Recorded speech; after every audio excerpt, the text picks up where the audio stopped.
ketika penyebutan Jawa Tengah yang dilakukan oleh Natalia Spigai umpamanya, terbukti bahwa itu adalah sebuah kalimat rasis yang bersifat sara, bersifat radikalisme, dan berpengaruh untuk menimbulkan terpecah belahnya kita di rumah Indonesia.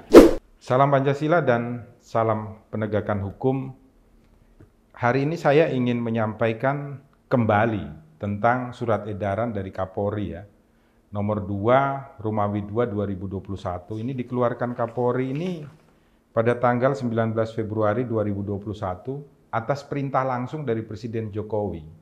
Karena banyak sekali penggunaan undang-undang IT khususnya di pasal-pasal fitnah dan pencemaran nama baik ini untuk saling menjatuhkan, saling menghancurkan satu dengan yang lain di rumah Indonesia. Dan ini dirasa kurang tepat apabila diterapkan secara terus-menerus. Akan menimbulkan gangguan di dalam mewujudkan keadilan, kemudian di dalam mewujudkan kepastian dan sekaligus manfaat daripada kehadiran hukum positif di rumah kita di Indonesia. Ini adalah tentang kesadaran budaya beretika untuk mewujudkan ruang digital Indonesia yang bersih, sehat, dan produktif.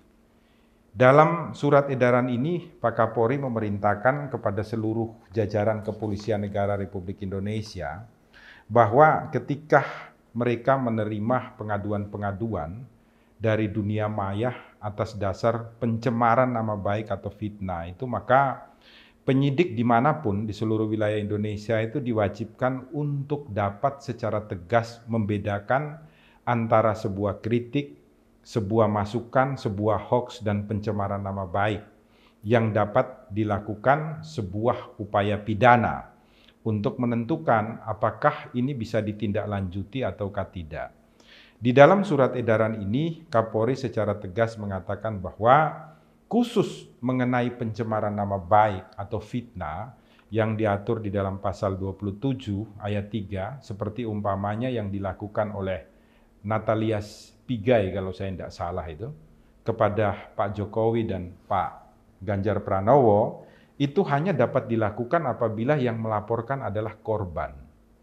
Kalau yang melaporkan orang lain atau kuasa hukumnya atau pihak-pihak tertentu, maka laporan polisi tidak dapat ditindaklanjuti karena hanya dapat dilakukan atas laporan dari korban. Oleh karena itu, dimanapun kita berada di rumah Indonesia nantinya, ketika ada hal-hal seperti itu terjadi, jangan heran kalau tiba-tiba polisi tidak menindaklanjuti karena ternyata yang melaporkan adalah orang lain, bukan korbannya secara langsung. Jadi bukan kesalahan dari pihak penyidik, tetapi itu karena sudah ada surat edaran dari Kapolri mengenai tata cara bagaimana melakukan proses penyelidikan dan penyidikan terhadap tindak pidana pencemaran nama baik atau fitnah di dalam ruang elektronika.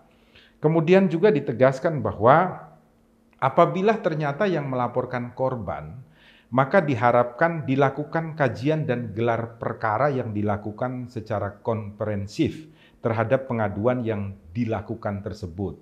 Dan diwajibkan untuk melibatkan Bareskrim, khususnya itu di bidang Dittipid Siber.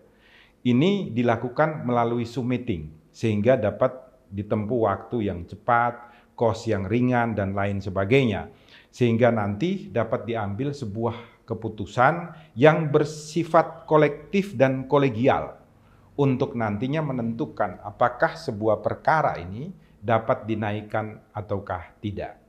Kemudian disebutkan lagi, apabila ternyata si tersangka ini terbukti dan telah menyadari atas perbuatannya dan kemudian meminta maaf kepada korban, tetapi korban tidak memaafkan dan menginginkan perkaranya untuk tetap dinaikkan ke muka persidangan, maka di dalam SE ini diperintahkan agar penyidik tidak melakukan penahanan terhadap pelaku kejahatan atau pencemaran nama baik.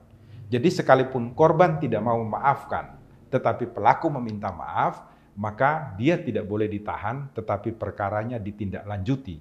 Dan ada perintah kepada penyidik yang melakukan penyidikan untuk melakukan koordinasi dengan jaksa penuntut umum. Sehingga jaksa penuntut umum nantinya ketika menerima tersangka di dalam tahap 2, maka jaksa penuntut umum akan membuka ruang kembali untuk dilakukan mediasi.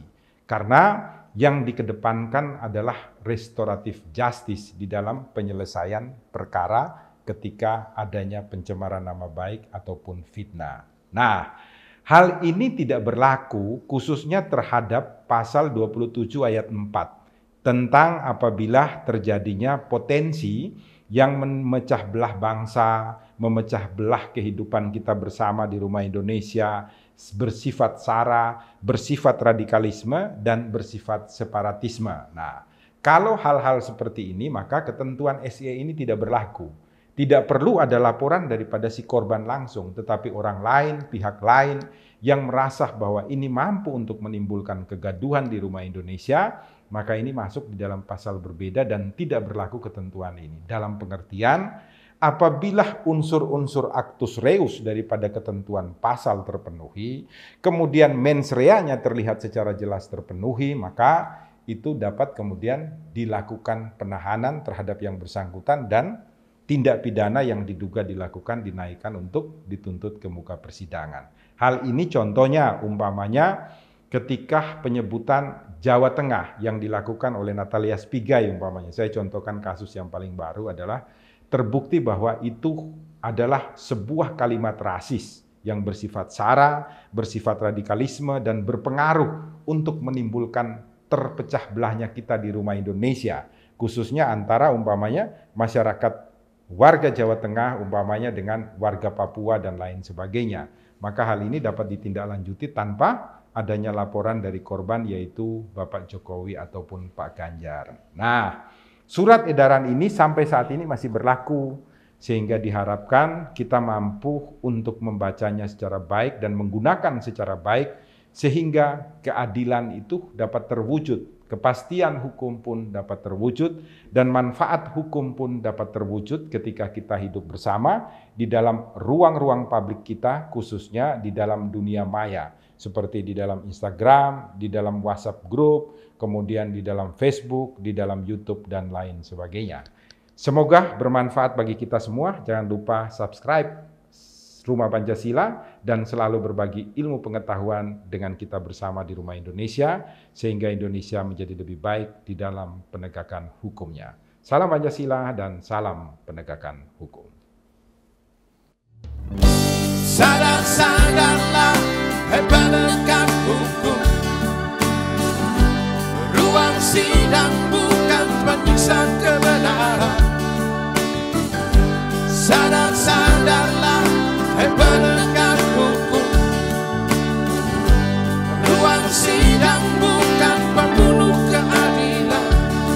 Karena ruang sidang adalah untuk kebangkitan keadilan.